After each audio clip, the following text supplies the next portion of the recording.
Good morning प्यारे बच्चों, कैसे हैं आप। मुझे उम्मीद है आप बहुत अच्छे होंगे। तो शुरू करते हैं आज की वर्कशीट नंबर है 20, कार्यपत्रक नंबर 20 और आज तारीख है 29 सितंबर 2021। प्यारे बच्चों, ये आपकी 7वीं कक्षा सामाजिक विज्ञान भूगोल की वर्कशीट है और आज इसका टॉपिक है वायु। हम क्या कर रहे हैं, वायु के बारे में आज पढ़ेंगे।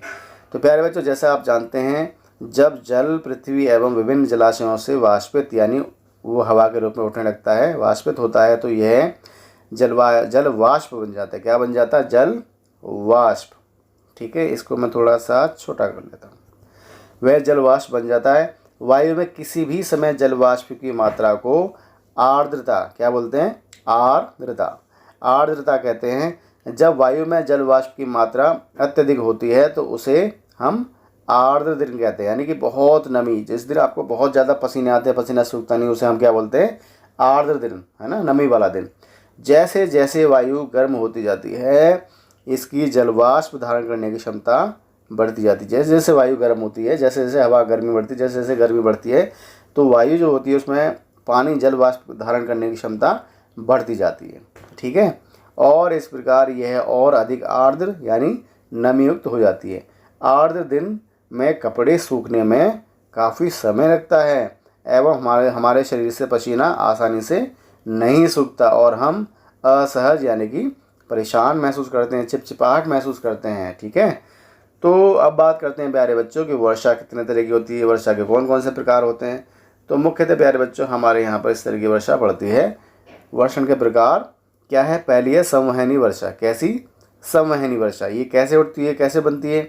जब गर्म हवा, है ना, जब ऊपर उठती है तो वो बादलों से टकराती है, तो जो बादलों में जो पानी होता है बूंदों के रूप में नीचे गिरने लगता है, इसे बोलते हैं संवहनी वर्षा, है ना। उसके बाद है अगली वर्षा चक्रवाती वर्षा। ये कैसे होती है? जब ठंडी वायु और गर्म वायु, है ना, जब आपस में टकराती है, नीचे मिलती है, तो बहुत तेज चक्रवाती वर्षा होती है। ठीक है, और है एक मॉइस्ट एयर, यानी कि जो नमी युक्त हवा जब पहाड़ों के ऊपर चढ़ती है और ऊपर बादलों से टकराती है, तो वो कौन सी वर्षा होती है?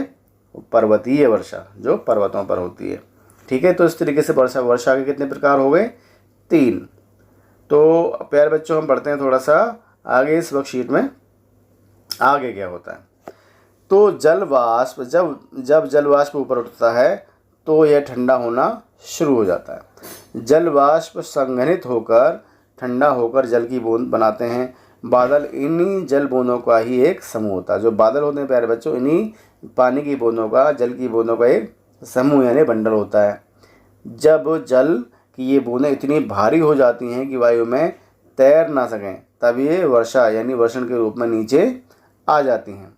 आकाश में उड़ते हुए जेट हवाई जहाज अपने पीछे सफ़ेद पथ, आपने देखा हो कभी, कई बार ये हवाई जहाज आकाश में उड़ता है, पीछे सफ़ेद लाइन सी बनी रहती है ना, चिन्ह छोड़ते हैं।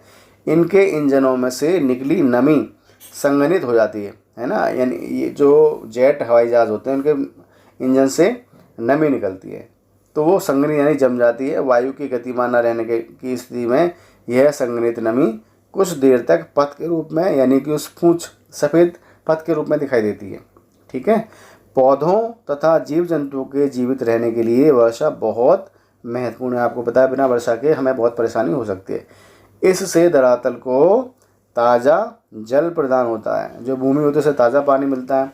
यदि वर्षा कम हो तो जल की कमी तथा सूखा हो जाता है। इसके विपरीत अगर वर्षा अधिक हो तो बाढ़ आ जाती है। आपको पता है, अगर वर्षा बहुत ज़्यादा हो जाती है तो क्या हो जाता है? बाढ़ आ जाती है। अब प्यारे बच्चों, आप यहाँ पर देख रहे हैं, यह है कौन सा यंत्र? इसका नाम है वर्षा मापक। इससे वर्षा की मापते हैं। क्या करते हैं हम? इससे वर्षा को नापते हैं। इसमें प्यारे बच्चों निशान लगे होते हैं कि 10 ml, 15 ml, 50 ml, 100 ml। तो जितना पानी बढ़ जाता है वर्षा के समय, हम कहते हैं कि इतने ml वर्षा हुई, इतने मिलीलीटर वर्षा हुई, इतनी मिलीमीटर वर्षा हुई। ठीक है, और आप जानते हो प्यारे बच्चों, वर्षण के दूसरे रूप कौन से हैं? सहिम वृष्टि तथा ओलावृष्टि। आपको पता है, कई बार क्या होता है कि वर्षा के साथ साथ ओले पड़ते हैं, तो उसे हम कौन सी वर्षा बोलते हैं? ओलावृष्टि, है ना, हिमवृष्टि, यानी बर्फ़ गिरती है। कई बार आपको पता है, जो पहाड़ी इलाके वहाँ पे क्या होता है, वहाँ पे पानी नहीं गिरती, सीधे बर्फ़ गिरती है, उसे बोलते हैं हिमवृष्टि। तो प्यारे बच्चों, इसमें कुछ आसान से प्रश्न हैं, इनको भी हम कर लेते हैं। तो पहला इसमें प्रश्न क्या है, वर्षा के प्रकारों का वर्णन कीजिए। तो प्यारे बच्चों, वर्षा के प्रकार कौन कौन से हैं, जैसा कि आप यहाँ पर देख पा रहे हैं। पहला प्रकार है इसमें संवहनी वर्षा।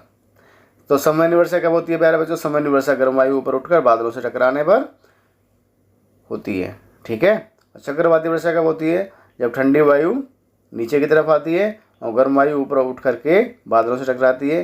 जब ये दोनों जो हवाएं हैं ऊपर टकराती हैं, मिलती हैं, तो बहुत तेज चक्रवाती वर्षा हो जाती है, ठीक है। तीसरी वर्षा कौन सी है, पर्वतीय वर्षा होती है प्यारे बच्चों, जब आर्द्र हवा यानी नमीयुक्त हवा ऊंचे पहाड़ों से टकराने पर कौन सी वर्षा होती है, पर्वतीय वर्षा। अब बात करते हैं प्यारे बच्चों प्रश्न नंबर 2 की। प्रश्न नंबर 2 क्या है, प्रश्न नंबर 2 है वर्षा के दिनों में गीले कपड़ों को सूखने में अधिक समय क्यों लगता है। वर्षा के दिनों में गीले कपड़ों को सूखने में अधिक समय क्यों लगता है। तो प्यारे बच्चों, वर्षा के दिनों में वायु में जल वाष्प की मात्रा अधिक होती है, जिसके कारण कपड़े सूखने में अधिक समय लगता है।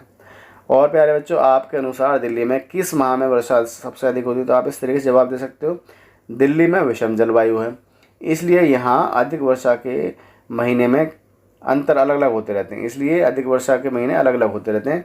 अतः कभी जुलाई माह में अधिक वर्षा होती है, कभी अगस्त में होती है और कभी जनवरी में अधिक वर्षा हो जाती है, ठीक है।